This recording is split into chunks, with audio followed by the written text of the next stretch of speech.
You're tuned into the Voice365 podcast, only on WARK 300. Voice365 podcast right here on WARK 300 Radio. I'm your girl, NedraTheDiva here, the voice of all media. And I am the one that's only. I usually be on my note. It was that shot I took before the show. Like, usually I don't drink and be on the radio, but today they've been protesting outside my building, and I felt some type of way. And I came out there. Look, I ain't do nothing but say yes. I just want y'all to know that Mr. 365 is up there getting his Jesse Jackson on with his phone. He got I'm talking about my outsorting. He got the phone topped up and some duct tape. It's some duct tape. Don't look. Look, man. If you know, you know. Look. I'm old school. Look, come on. Look, and I wanted to be prepared and professional. I went out and bought a $40 stand and everything. But got you lights. know what?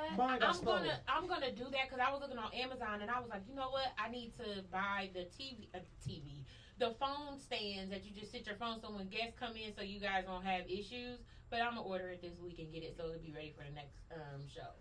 That's dope. We have our guests back. Because my shit just right there. So it's insubordinate like a mom. Let me take that out. Look. Well, you know you got this right here. Yeah, but I can't turn it sideways because then the camera gonna be. That's You so right smart. There. That's that Look, Buckeye. I don't want to tell y'all that I got a phone stand on the back of my phone. I'm from Akron.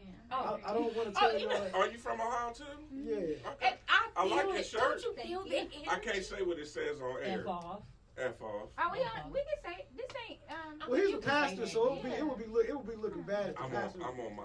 Man, listen, they've been listening to me cuss all weekend. Man, I get it. I get it. Okay, so we came back because I feel this is the master of the minds, and with us being what we do and everything, media, ministry, technical, things of that nature. With everything going on,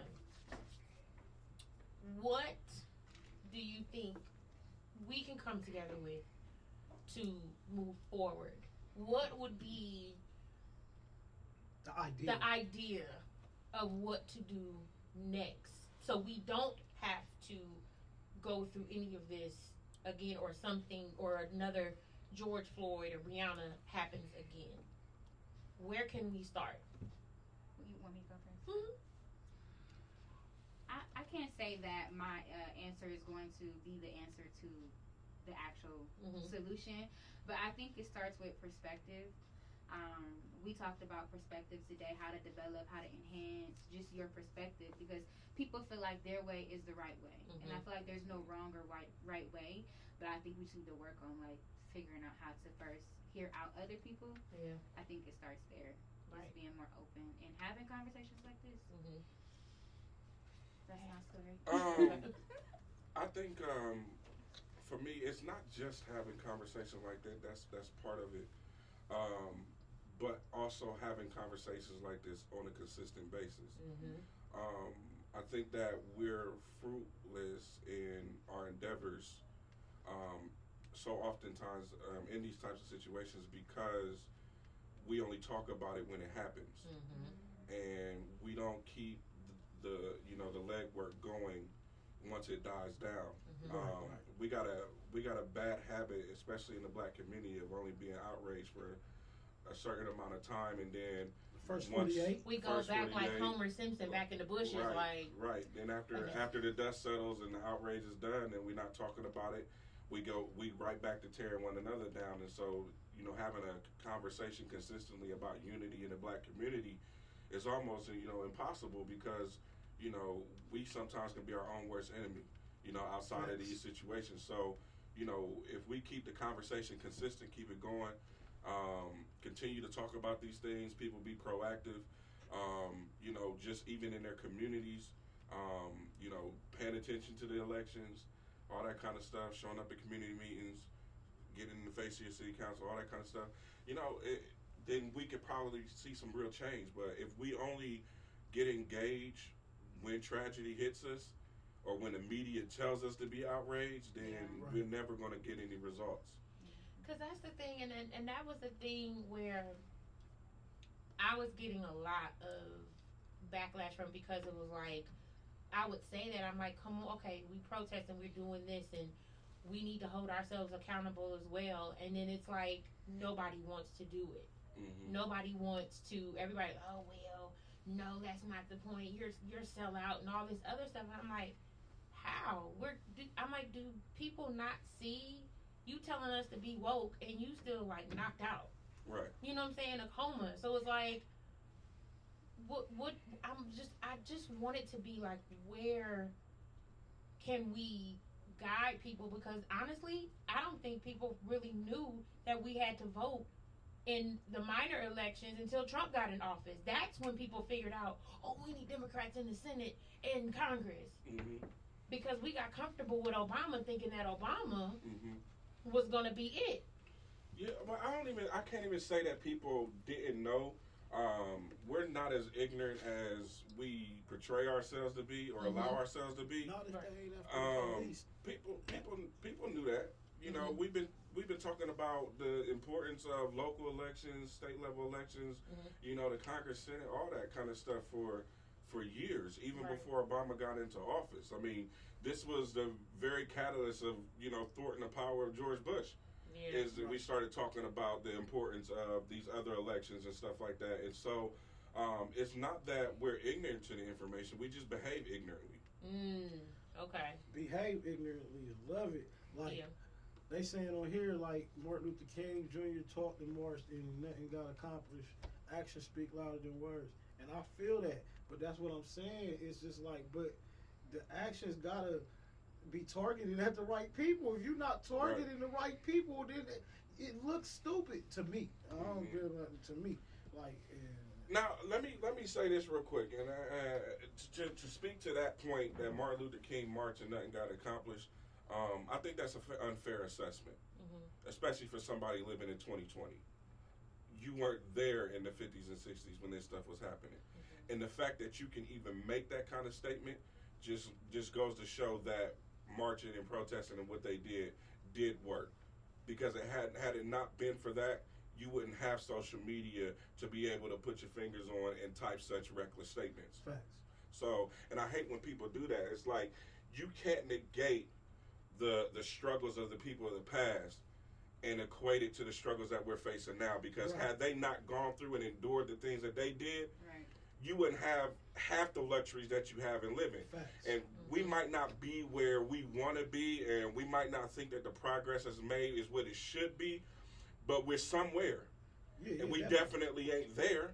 Definitely. You know what I'm saying? So, you know, they definitely keep that same energy when y'all, you know, lining up in the mall to buy them J's and all that kind of stuff, and then tell them that marching and stuff didn't happen. Because at the end of the day, you wouldn't be in those lines. The possibility of that kind of stuff, or being able to do half the stuff that you're doing, wouldn't even be possible had it not been for the sacrifices that they made. So stop taking digs at dead people, you know, because you're alive because of them. Big facts. So, and that just made me miss my thought. I just messed up my thought because I was listening and then looking at something. You was gonna say, they usually help. No, okay. Right. So okay, that helps. So okay, so when we say, and I get that because it did help some point because we wouldn't be where we are today. But it seems like what we're doing it now, and it's not helping because the same thing is happening, and that's why I'm saying we're missing that big piece of the puzzle of strategy. Because now it's like, okay, we've done all the footwork, we've done that, so now we have to come up with a plan and follow through. Or did we? You know, it's so easy for us to say it, but you know, these people were consistent. You know, they stayed on that grind. Yeah.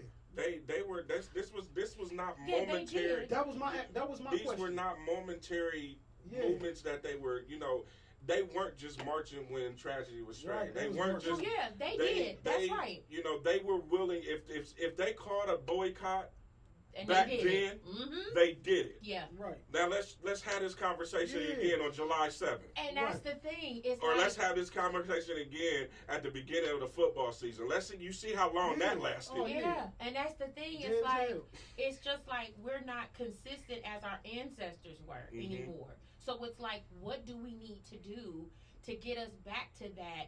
I think now it's it's a lot of, we're into the luxury things and things of that nature because we have access to it and stuff like that. We're a spoiled generation. Yeah, exactly. We're a spoiled generation. We expect everything to be handed and spoon-fed to us, and we don't want to put in the work and the grind for it. I'm going to tell you with everything, the internet.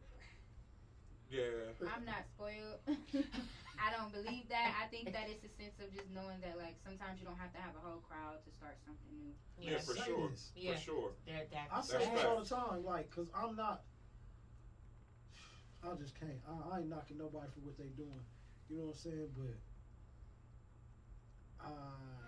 I just feel that a lot of the men, women, and children who have lost their lives just over the past years, I think they would still be alive if we just would have put more effort. Because and honestly, Black Lives Matter was all over the place. Mm-hmm. And then it's like, once they get arrested, charged, they get off, then it's like, where did Black Lives Matter go? Mm-hmm. What happened? Yeah. And then boom, 6 months later or a year later, it happens again. Oh, we're out here on the floor, we're outraged, and you all, and it's like now everybody wants to bring up, what's the girl's name? Taylor. Breonna Taylor. Yeah. No, not Breonna Taylor, the activist. She's from Harlem.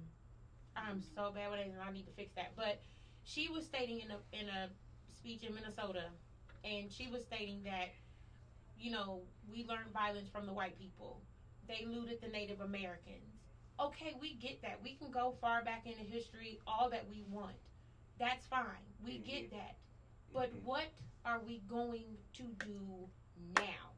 I need to hear from somebody that if you're going to be out there screaming on the mic and saying this, that, and the third, what's the plan? Because it seemed like Killer Mike was the only one that had a plan when he said, don't tear down the Target, don't tear down or burn down a Target, burn down the system that held us back for so many years. Burn that to the ground. That's what I'm at with it. Why are we missing the big picture? This question? Do you feel like what's going on now, like with the different riots, do you feel like it's been a little bit more effective than the ones prior to? Like, because they did arrest, they did charge, so like it was different from Trayvon Martin. But and I feel that we didn't make an example out of Zimmerman. We didn't. And I feel that and I tell people, when they get arrested, people get excited. No, we need more than arrest and more than a charge. You need to be convicted and sentenced. And people got excited for the Ahmaud Arbery thing, saying, "Oh, we got a black prosecutor." That means nothing because they have to pick a jury. We got to see how this jury is going to be picked. Yeah, I mean, like you're saying, arresting charges is not the issue. Right. It's convictions that's the issue. That's the issue. And we. Unfortunately, when we don't get that conviction, like I said, we let up. Yeah. And so the course of action is, how do I keep this fight going even after we get met with disappointment? Right. Because it seems like the fight stops when our heart breaks. Yep. When we get weary over the verdict. Yep. And you got to learn to press through that weariness, press through that heartbreak, and stay focused on the task at hand. Mm-hmm. And we lack focus. Yep. We allow these things to happen, and like I said, once that moment is done, once they break our heart, once that verdict is settled, and you know what I'm saying, we get weary, we wander in that wilderness for a little bit, and then we're just back to business as usual. And then 6 months later, a year later, we want to take action again. Mm-hmm. And we can't, that's not a good plan. It's not. That's not a viable plan at all. That's my point. So, look, to touch on what y'all was saying, like, because everybody, the rebuttal with people that's out there is like, yeah, but this is why. So my point is this: it's just a weekend thing. So y'all tomorrow is done. Right. Like Monday morning is done. Nobody protesting in Loop no more. I give it a couple months. This won't be talked about again. Because I'm with it. If y'all keep this shit up all week, I'm with it. Like, oh yeah. You know what I'm saying? Not like that, but I'm just saying, like, y'all just did this just to do this for a couple of days. That's not. Yeah. Okay. Yeah, that's not it. I like sorry, Rich.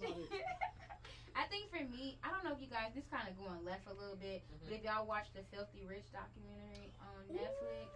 I just seen that pop up. I didn't watch it. You watched it? Yes, ma'am. That, like, opened my eyes once, like, even bigger, because I was like, it's really not about, it's about money. It's a money game.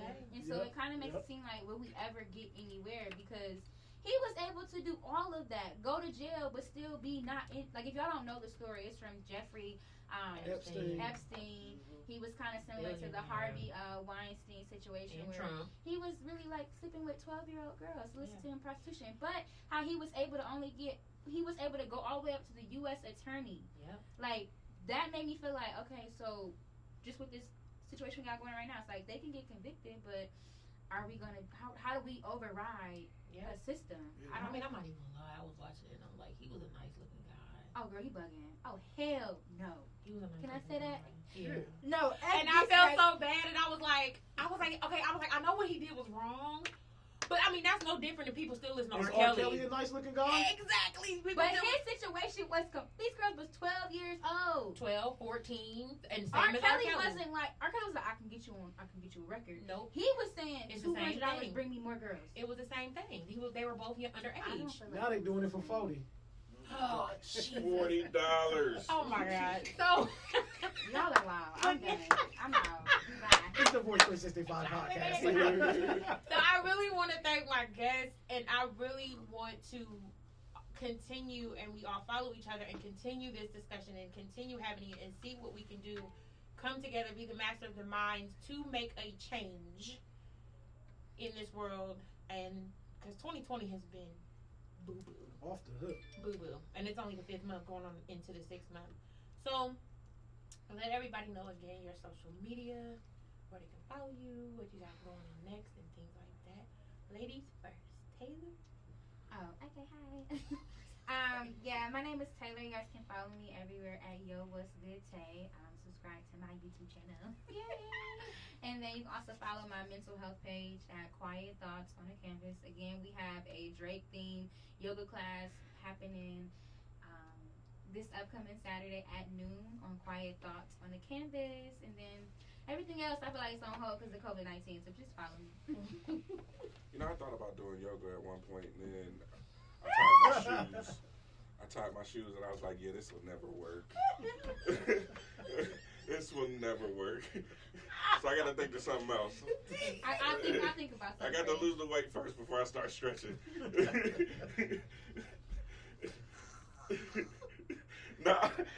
Crazy. JC, you can follow me on Born to Reach Live. The 2 is number 2, literally, Born to Reach Live. If you do follow me on Facebook, listen, follow at your own risk.